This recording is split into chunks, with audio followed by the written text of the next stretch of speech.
Akhirnya Pengadilan Negeri Jakarta Selatan (PN Jaksel) tengah melakukan persiapan terkait berkas perkara tersangka Ferdy Sambo dan kawan-kawan dalam kasus pembunuhan berencana Brigadir Nopriansyah Yosua Huta Barat Brigadir J.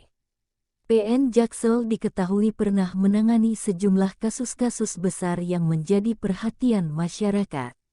Sebagaimana diketahui, pelimpahan berkas perkara Ferdy Sambo dan kawan-kawan dari Kejagung ke PN Jaksel akan dilakukan.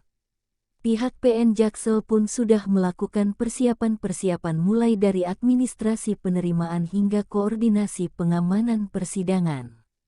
Persiapan-persiapan soal teknis administrasi penerimaan pelimpahan berkas, koordinasi soal pengamanan persidangan, mengenai liputan media pers dan sebagainya, kata pejabat Humas PN Jaksel Juyamto kepada wartawan, Minggu, tanggal 9 Oktober tahun 2022.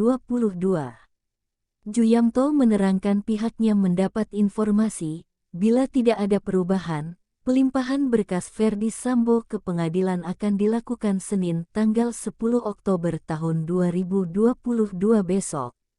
Juyamto menyebut pengadilan akan menetapkan majelis hakim usai menerima berkas dari Kejagung.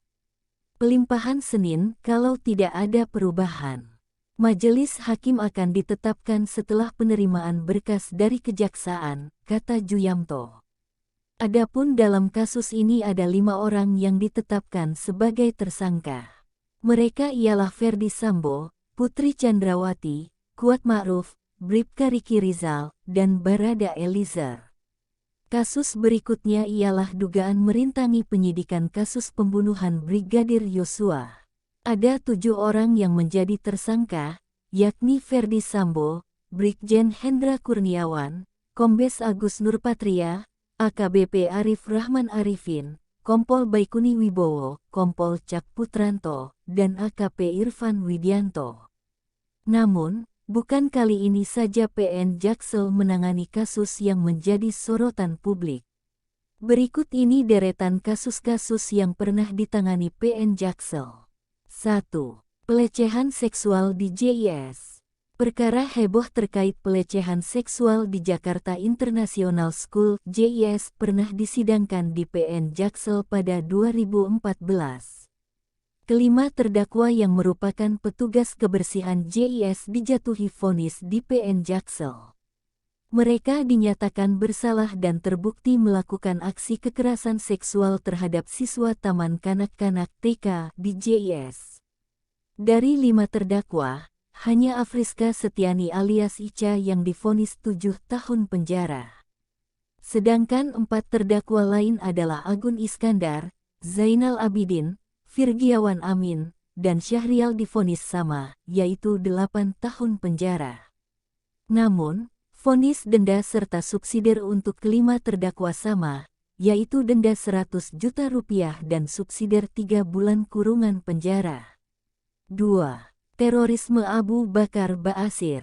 PN Jaksel juga pernah menggelar sidang vonis pimpinan Jamaah Ansharut Tauhid (JAT) Abu Bakar Ba'asyir dalam perkara terorisme.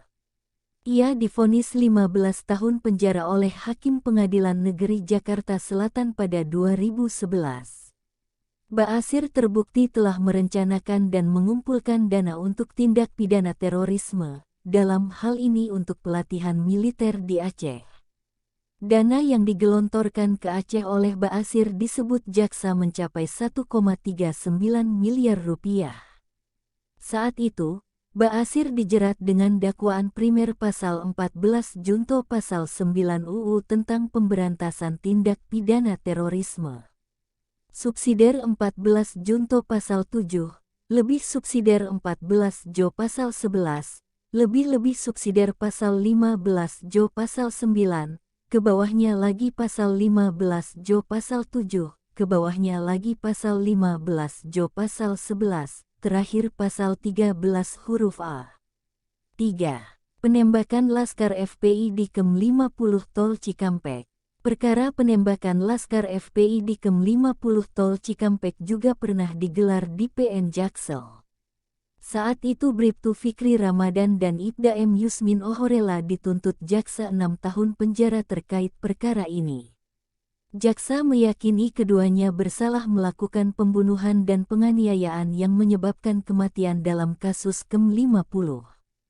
Namun, keduanya divonis lepas pada tanggal 18 Maret tahun 2022. Bribtu Fikri Ramadan dinyatakan bersalah melakukan pembunuhan dan penganiayaan yang menyebabkan kematian dalam kasus KEM 50, akan tetapi dalam rangka pembelaan terpaksa.